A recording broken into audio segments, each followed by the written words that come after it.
Bismillahirrahmanirrahim. Inna Allah ya'murukum an tu'addul amanati ila ahliha wa idha hakamtum bainan nasi an tahkumu bil 'adl.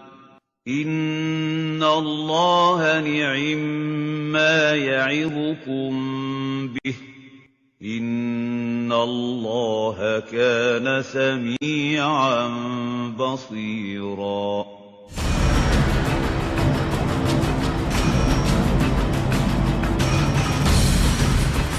Assalamualaikum warahmatullahi wabarakatuh. Selamat pagi pemirsa, ketemu lagi dengan program Hasanah Ensiklopedia Islam Dunia yang mencerahkan hari Anda. Setelah proses pengadilan dan dinyatakan bersalah, maka pemberian maaf adalah salah satu bentuk bijak dan besarnya kelapangan hati. Namun jika maaf tak diberikan, maka hukum pancung layak dilaksanakan tanpa ampun. Itulah hukuman yang adil yang tertera dalam hukum Islam. Pemirsa Hasanah, inilah prinsip keadilan dalam Islam.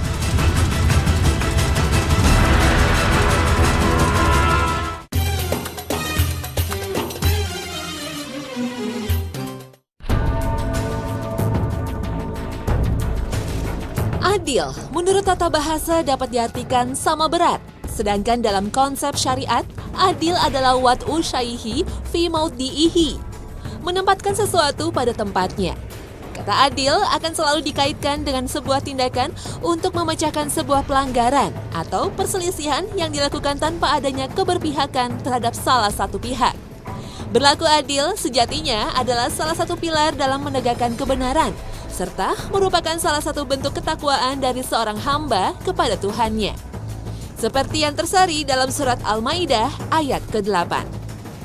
Ya ayyuhalladzina amanu kunu qawwamina lillahi syuhada'a bil qist wa la yajrimannakum syana'anu qawmin 'ala alla ta'dilu i'dilu huwa aqrabu littaqwa wattaqullah innallaha khabirun bima ta'malun. Kebenaran adalah sebuah prinsip dasar yang dibutuhkan untuk membangun kenyamanan hidup manusia sebagai makhluk sosial. Dan tiadalah lagi yang menyangkal bahwa kebenaran hanya akan bisa didapatkan dengan perilaku jujur. Kejujuran juga merupakan salah satu elemen dalam membina mahligai rumah tangga. Tidaklah mungkin kita memutuskan untuk berumah tangga dengan pembohong yang senantiasa menghancurkan kepercayaan kita. Selain itu, kejujuran adalah sebuah nilai yang didambakan oleh seluruh umat manusia kepada sosok pemimpin. Jika diibaratkan, pemimpin yang menanamkan kejujuran dalam jiwanya akan selalu memperjuangkan kebenaran dalam setiap tindakannya dan akan membuahkan sebuah keputusan yang adil. Hanya pemimpin yang adil yang akan menelurkan sebuah prestasi besar yang berupa kebajikan dan mensejahterakan kelompok yang berada di bawah naungannya. Sejarah telah membuktikan bahwasannya kehidupan masyarakat di kota Madinah dalam kurun waktu 622 hingga 632 Masehi adalah salah satu bentuk peradaban yang sempurna. Mengapa hal ini dapat terjadi? Jawabannya adalah di masa ini, umat manusia penghuni Madinah dipimpin oleh Nabi Muhammad SAW, seorang yang jujur, yang terpercaya, yang bergelar Al-Amin. Keteladanan hidup Rasulullah sebagai pribadi yang jujur dan adil telah tersirat dalam Al-Quran surat Al-Ahzab ayat ke-21. لقد كان لكم في رسول الله أسوة حسنة لمن كان يرجو الله واليوم الآخر وذكر الله كثيرا. Sadaqallahu azim. Maha benar Allah dengan segala firman-Nya. Sedangkan dalam sebuah hadis sahih disebutkan, innama buitsu liutamima solihal akhlak. Sesungguhnya aku diutus ke dunia ini untuk membereskan akhlak umat manusia. Salah satu gelar manusia adalah Zun Politikun atau Homo Politikun. Dalam bahasa sederhana, kedua kalimat Latin tersebut berarti manusia adalah makhluk sosial. Konsep dasar bahwa manusia adalah makhluk sosial dikemukakan oleh Aristoteles. Menurut sang filosof, manusia sejatinya membutuhkan kehadiran manusia lain untuk menunjang hidup. Tetapi dalam konsep berhubungan antar sesama atau hablum minanas diperlukan sebuah peraturan atau sistem. Peraturan dalam sistem sosial ini diperlukan untuk membatasi dan menjamin keselarasan hidup di antara sesama umat manusia. Peraturan dalam sistem sosial yang sifatnya tertulis dan jelas tindakannya apabila terhadap yang melanggarnya dikenal dengan nama hukum. Dalam sistem bernegara, hukum tertinggi di Indonesia adalah Undang-Undang Dasar 1945 dan Pancasila. Sedangkan peraturan yang tak tertulis, namun nilai-nilainya dianut oleh sebagian besar masyarakat disebut dengan norma. Salah satu bentuk pemberlakuan norma dalam kegiatan bermasyarakat adalah tata krama dan sopan santun. Hukum dan norma pada dasarnya ada dan tercipta untuk menghargai dan melindungi hak-hak dasar dari manusia. Dalam sebuah sistem sosial, penghargaan terhadap diri sendiri seharusnya dilandasi oleh penghargaan terhadap orang lain. Dan kebebasan individu akan dibatasi oleh kebebasan orang lain. Sebagaimana dalam sebuah kaidah hukum Islam disebutkan, hak kebebasan seorang manusia dibatasi oleh hak kebebasan orang lain. Baik hukum atau norma adalah produk dari pemikiran manusia. Sehingga sampai kapanpun, tidaklah ada kesempurnaan dan keadilan hakiki dalam memutuskan sebuah perkara. Ketidaksempurnaan tersebut bukanlah sebuah kelemahan dari umat manusia. Justru dari ketidaksempurnaan tersebut, manusia akan senantiasa sadar bahwa kesempurnaan hukum mutlak menjadi kuasa Allah Sang Maha Adil dan Maha Bijaksana. Seperti yang tersari dalam surat Ali Imran ayat ke-18. شهد الله أنه لا إله إلا هو والملائكة وأولو العلم قائما بالقسط لا إله إلا هو العزيز الحكيم.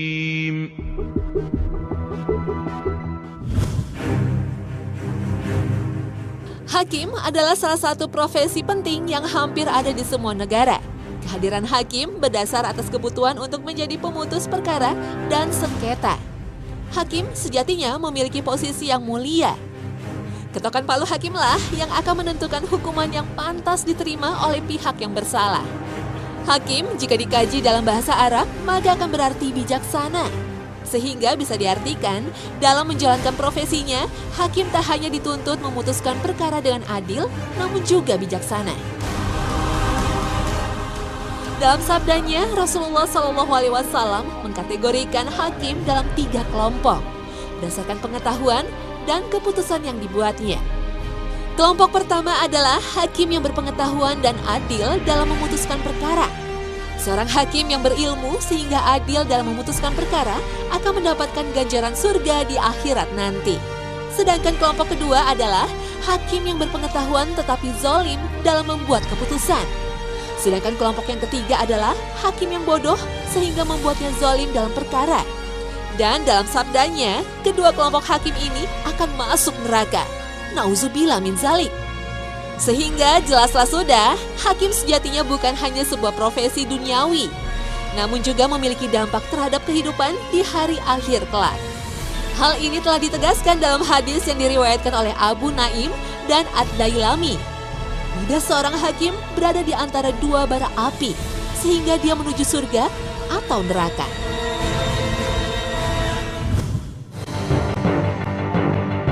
Indonesia sebagai sebuah negara yang berlandaskan hukum memiliki sebuah lembaga tinggi negara yang bernama Mahkamah Agung. Lembaga ini adalah lembaga peradilan tertinggi di Indonesia. Semua perkara hukum, baik perkara pidana maupun perdata yang diputuskan oleh para hakim di Mahkamah Agung akan memiliki kekuatan hukum yang tetap dan mengikat. Namun perubahan atau amandemen dalam Undang-Undang Dasar 1945 sedikit merubah sistem peradilan di Indonesia. Hal ini seiring dengan dibentuknya lembaga komisi yudisial. Salah satu wewenang komisi yudisial adalah mengawasi kinerja hakim.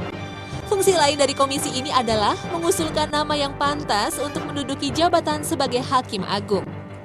Semangat dalam perubahan sistem ini adalah untuk memperbaiki dan menyempurnakan sistem hukum di negeri ini. Masyarakat dan para pencari keadilan bisa melayangkan aduan kepada komisi ini jika merasa tidak diperlakukan adil oleh lembaga peradilan. Dan dengan wewenangnya, Komisi Yudisial bisa merekomendasikan pemberhentian hakim dari posisinya jika dirasa melanggar kode etik. Beberapa contoh pelanggaran kode etik oleh hakim yang mengemuka adalah ucapan seorang kandidat hakim agung ketika menjalani uji kelayakan dan kepatutan di Dewan Perwakilan Rakyat. Dalam sebuah sesi tanya jawab mengenai hukuman atas kasus pemerkosaan, sang calon hakim agung tersebut mengeluarkan sebuah lelucon yang tidak pantas. Hal ini pada akhirnya memantik reaksi masyarakat luas karena telah menyinggung bahkan melukai perasaan para korban perkosaan. Penyimpangan perilaku hakim juga tercium dalam kasus pembatalan putusan hukuman mati pada terpidana kasus narkoba setelah menjalani proses peninjauan kembali di Mahkamah Agung. Tak hanya itu saja kasus buram yang melanda lembaga peradilan. Di akhir 2012 lalu, terkuak sebuah fakta bahwa terjadi pemalsuan vonis yang diduga dilakukan oleh seorang hakim agung. Surat Al-Baqarah ayat ke-178 adalah salah satu tuntunan bagi umat muslim dalam memutuskan sebuah perkara, khususnya pembunuhan. يا أيها الذين آمنوا كتب عليكم القصاص في القتلى الحر بالحر والعبد بالعبد والأنثى بالأنثى فمن عفي له من أخيه شيء فاتباع بالمعروف وأداء إليه بإحسان ذلك تخفيف من ربكم ورحمة فمن اعتدى بعد ذلك فله عذاب أليم. Dalam surat ini, Allah Subhanahu wa Ta'ala dengan tegas menyerukan kepada kaum muslimin untuk melakukan hukum qisas kepada para pembunuh. Qisas bisa diartikan sebagai sebuah hukuman yang setara dengan perbuatan keji yang dilakukannya. Sehingga pelaku pembunuhan mendapatkan ganjaran hukuman mati karena sesuai dengan kekejaman yang dilakukannya. Salah satu negara yang menerapkan hukum qisas adalah Arab Saudi. Penerapan hukum qisas ini beberapa kali harus bersinggungan dengan warga negara, khususnya para tenaga kerja Indonesia di luar negeri. Beberapa wanita Indonesia pada akhirnya harus meninggal dunia dalam eksekusi pancung karena terbukti melakukan pembunuhan. Eksekusi yang dilakukan dalam hukum qisas dilakukan setelah dilakukan proses peradilan. Dan ketika keluarga korban menolak untuk memberikan maaf, maka sudah menjadi tugas algojo untuk memancung pelakunya. Salah satu algojo dalam pelaksanaan hukum qisas adalah Sa'ad al-Beshi. Pria ini menjadi algojo untuk menggantikan ayahnya yang meninggal dunia di tahun 1412 Hijriah. Hunusan pedangnya telah memenggal ratusan kepala pelaku pembunuhan yang telah terbukti dalam peradilan. Namun pelaksanaan eksekusi qisas bisa dibatalkan ketika keluarga korban memberikan maaf kepada sang pembunuh. Dan sesuai dengan surat Al-Baqarah ayat ke-178. Pelaku yang diberi maaf hendaknya membayar diat. Terbukanya pintu maaf dari keluarga inilah yang pada akhirnya meloloskan beberapa warga negara Indonesia dari ayunan pedang algojo. Sebuah kisah di mana korban memberikan maaf terhadap orang yang telah mencelakainya terjadi di Republik Islam Iran. Ameneh Bahrami adalah salah satu wanita yang harus menderita cacat seumur hidup karena serangan Majid Movahedi. Penolakan pinangan yang dilakukan wanita kelahiran tahun 1978 ini pada akhirnya dibalas siraman zat asam di mukanya. Akibatnya, kedua matanya mengalami kebutaan dan harus menjalani hingga 17 operasi demi menyelamatkan nyawanya. Sesuai hukum Qisas yang berlaku di negara para mullah, maka diputuskan untuk menghukum pelaku dengan cara menyiramkan zat asam ke mukanya yang setimpal dengan perbuatannya. Namun pada akhirnya menjelang eksekusi, Ameneh Bahrami memutuskan untuk memberikan maaf kepada pelaku. Inilah salah satu hikmah terbesar dari pelaksanaan hukum Qisas. Pelaksanaan hukuman yang setimpal atas perbuatan seseorang adalah salah satu bentuk prinsip keadilan. Tetapi jika pada akhirnya korban ataupun keluarga dengan besar hati memaafkan kesalahan dan kekejian yang telah diperbuat, maka dengan segera hukuman akan dibatalkan. Pemberian maaf adalah salah satu bentuk besarnya kelapangan hati. Dan seseorang yang mendapatkan pintu maaf, terlebih jika telah melakukan sebuah perbuatan keji terhadap seseorang, pastilah akan dihantui rasa penyesalan seumur hidupnya. Dan pada akhirnya penyesalan mendalam tersebut akan mencegahnya mengulangi perbuatan yang sama di kemudian hari. Di sisi lain, eksekusi dalam hukum Qisas akan membuat sebuah efek jera yang dahsyat kepada seluruh lapisan masyarakat. Inilah inti dari adanya sebuah eksekusi dan ganjaran, yaitu mencegah kejadian serupa terulang di kemudian hari. Di samping itu juga, dalam hukum Qisas, selain ada efek jera, ada juga nilai positif untuk keberlangsungan hidup umat manusia, sebagaimana yang terdapat dalam surat Al-Baqarah ayat 179. Dan bagi kalian di dalam menegakkan hukum Qisas, ada sebuah jaminan kelangsungan hidup. Wahai orang-orang yang berakal, supaya kalian bertakwa. وَلَكُمْ فِي الْقِصَاصِ حَيَاةٌ يَا أُولِي الْأَلْبَابِ لَعَلَّكُمْ تَتَّقُونَ.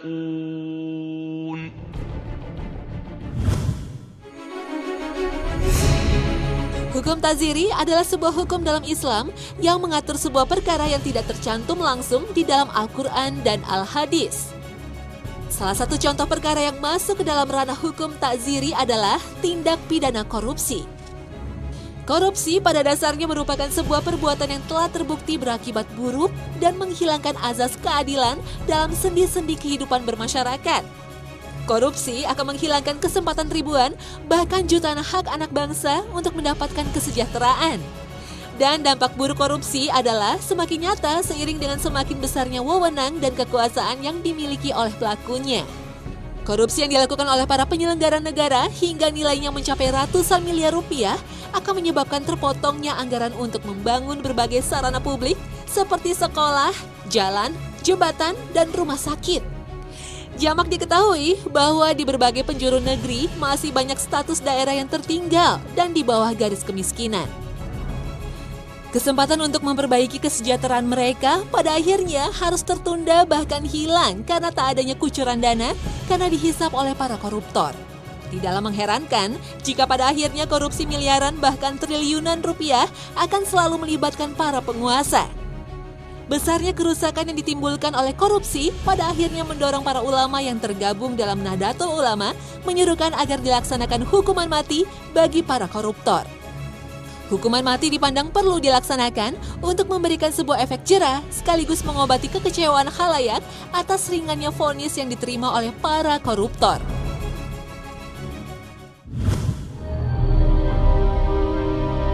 Proses persidangan sejatinya membutuhkan peran seorang saksi dalam menentukan sebuah putusan dan hukuman yang dijatuhkan pada terdakwa.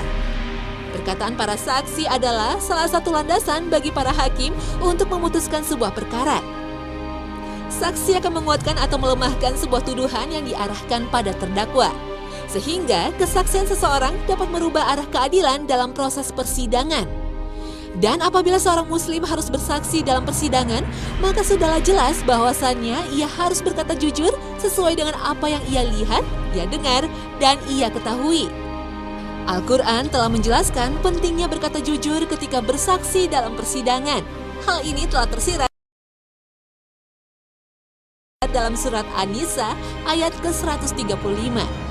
يا أيها الذين آمنوا كونوا قوامين بالقسط شهداء لله ولو على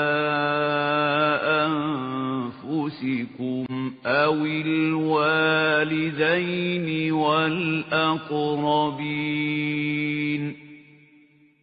إن يكن غنيا أو فقيرا فالله أولى بهما فلا تتبعوا الهوى أن تعدلوا وإن تلووا أو تعرضوا فإن الله كان بما تعملون خبيرا.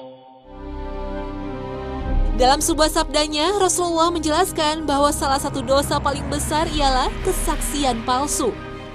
Sehingga semakin kuatlah landasan kita untuk berkata jujur ketika dimintai kesaksian dalam upaya untuk memutuskan sebuah perkara dan sengketa.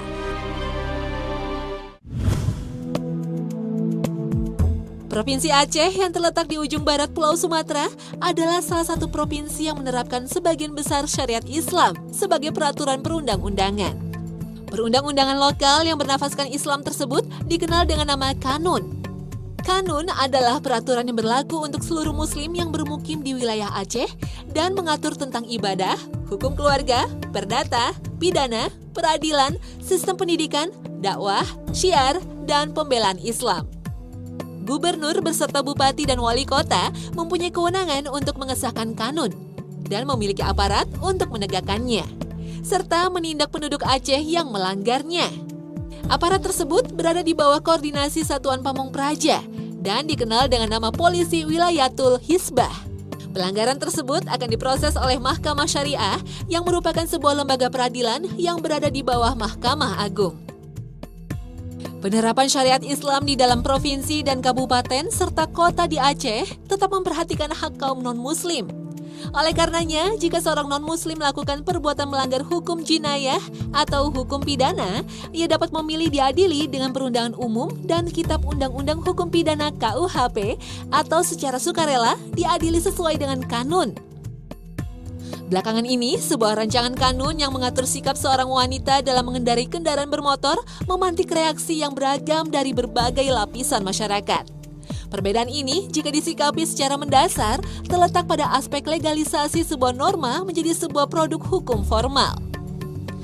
Tata cara dan sopan santun pada dasarnya adalah sebuah norma yang pelaksanaannya tergantung pada pola pikir sebagian besar masyarakat. Adanya upaya untuk mengatur perilaku seorang wanita dalam berkendara bisa diartikan sebagai sebuah pemecahan atas keresahan karena pergeseran nilai kesopanan dan kepantasan dalam berperilaku di tempat umum. Namun, ada baiknya perancangan peraturan perundangan memilah perkara-perkara yang wajib diatur dalam perundangan dan mana yang tetap menjadi sebuah norma tak tertulis yang dipegang teguh oleh masyarakat. Masyarakat madani dengan tingkat keadilan yang tinggi tentu menjadi dambaan seluruh insan di dunia. Namun, tidak mudah menjadi adil. Tidak mudah pula menempatkan sebuah masalah pada porsinya. Namun, bila ada upaya bersih yang didorong oleh semangat tunduk kepada Allah, maka peradaban madani itu sudah dekat. Wallahu a'lam bishawab. Nah pemirsa, inilah akhir kebersamaan kita dalam Hasanah pagi ini. Saksikan selalu Hasanah setiap hari Senin hingga Jumat pukul 5.30 pagi waktu Indonesia Barat. Terima kasih atas perhatian Anda dan wassalamualaikum warahmatullahi wabarakatuh.